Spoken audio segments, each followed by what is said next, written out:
Victoria was the only state that didn't have a legislated spent conviction scheme. People most affected were people that did something in their youth, and that conviction has stayed with them.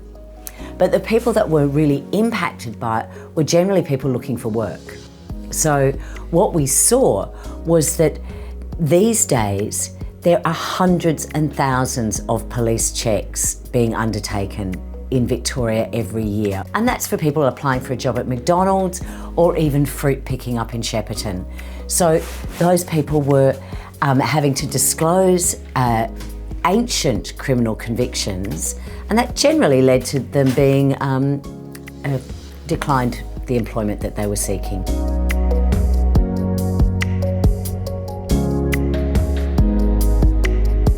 The story of women who are criminalised is, it's often a story of women who were severely abused as kids and who were ultimately criminalised for things like drugs, not actually for doing any harm to other people. And I was speaking to a woman just recently who she was only in prison for a very short period of time, a few weeks or something, and she was criminalised because of drugs, and she has been able to really get her life on track. She's totally clean from drugs. She signed up to be basically a mentor to youth who are at risk, and she went and did the training, and then it came to the criminal history checks, and she was told that she couldn't be a mentor to the young people. And she was, crying when she talked about this, even though it had happened a little while ago. Some of the younger people in their younger and immature age of their life, they have some minor conviction, and it's a view and also a lot of interest from the public that such a minor conviction at an immature age should not be carried on over their lives and affect on their employment opportunity or integration into society. We know that the criminal justice system disproportionately affects Aboriginal and Torres Strait Islander people in Victoria.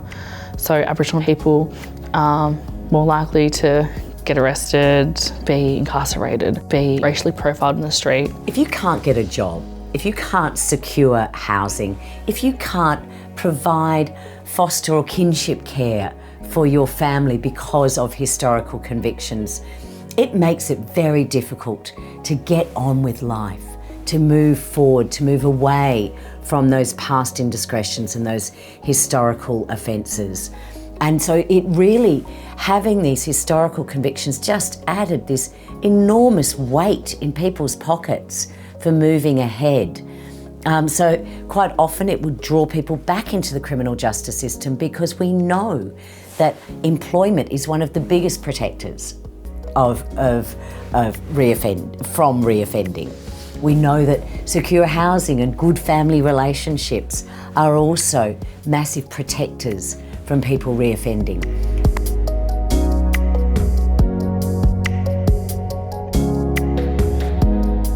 Criminal record checks undertaken by Victoria Police continue to increase, more than 400,000 being completed in the last annual quarter.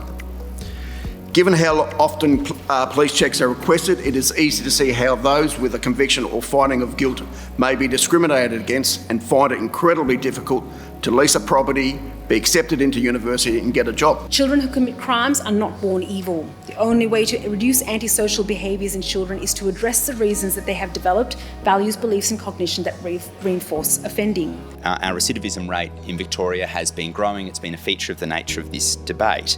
And I support the need for a spent convictions scheme as one tool to seek to reduce the rate of recidivism. The bill will, as has been widely recognised, give rehabilitated offenders great opportunities to make a fresh start, to move on from their past and never return to those ways. And I think in drafting the bill, we've got the balance right between being cautious about risk and rehabilitation whilst giving ex-offenders appropriate chances to turn their lives around.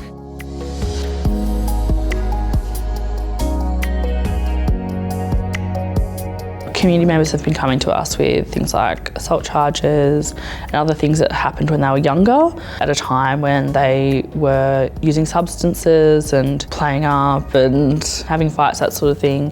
So they've had a clear record over the last 6 or 7 years, and then they want to get a job as an AOD worker, but they have substance use as a part of their criminal record, and that was withholding them from job opportunities. This will hopefully help more people to get employment and help create change in our community.